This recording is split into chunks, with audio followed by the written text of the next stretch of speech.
ಈ ಕುಕ್ಟೌನ್ ನಿವಾಸಿಗಳ ಸಂಘದ ಅಧ್ಯಕ್ಷ ಆಲ್ಬರ್ಟ್ ಮಾತಾಡೋದು.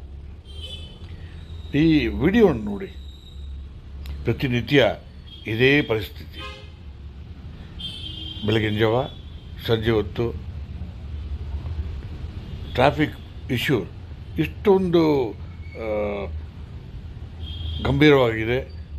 ಯಾವ ಪೊಲೀಸ್ ಅಧಿಕಾರಿಗಳು ಯಾರು ನೋಡ್ತಾ ಇಲ್ಲ ಅಲ್ಲಿರೋ ಪ್ರೈವೇಟ್ ಮೆಂಬರ್ಸ್ ಅಂದರೆ ಸಿಟಿಸನ್ಸು ಅವ್ರ ಪಾಡಿಗೆ ಅವರೇ ಇದನ್ನು ಸರಿಪಡ್ತಾ ಇದ್ದಾರೆ. ಪ್ರತಿನಿತ್ಯ ಎವ್ರಿ ಡೇ ಅಫೇರ್. ಹಲವಾರು ನಾವು ಅಧಿಕಾರಿಗಳಿಗೆ ನಾವು ವಿನಂತಿ ಮಾಡಿದ್ದೀವಿ, ಅಲ್ಲಿ ಒಂದು ಹೋರಾಟ ಮಾಡಿದ್ದೀವಿ, ಆದರೆ ಯಾವ ಪರಿಣಾಮ ಕಂಡು ಬರ್ತಾ ಇಲ್ಲ. ಇಂಥ ಒಂದು ಪರಿಸ್ಥಿತಿ ನೋಡಿ ಜನರಿಗೆ ಒಂಥರ ನಾವೊಂದು ಪ್ರೊಟೆಸ್ಟ್ ಪ್ರೋಗ್ರಾಮ್ ಅಂದರೆ ಧರ್ನಾ ಮಾಡ್ತಾಯಿದ್ದೀವಿ. ಇದು ಫ್ರೈಡೇ 5ನೇ ತಾರೀಕು 11 ಗಂಟೆಗೆ ಲಿಂಗಲಾಶ್ರಮ ಅಂಡರ್ ಪಾಸಲ್ಲಿ. ದಯವಿಟ್ಟು ಎಲ್ಲರೂ ಬರಬೇಕೆಂಬಿಟ್ಟು ವಿನಂತಿ ಮಾಡಿ ಅಧಿಕಾರಿಗಳು ಗಮನ ಸಲ್ಲಿಸ್ತಾ ಇದ್ದೀನಿ. ಈ ಪ್ರೆಸ್ ಮೀಡಿಯಾ ಅವರು ದಯವಿಟ್ಟು ಇದನ್ನು ಹೈಲೈಟ್ ಮಾಡಲಿಕ್ಕೆ ವಿನಂತಿ.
Hey!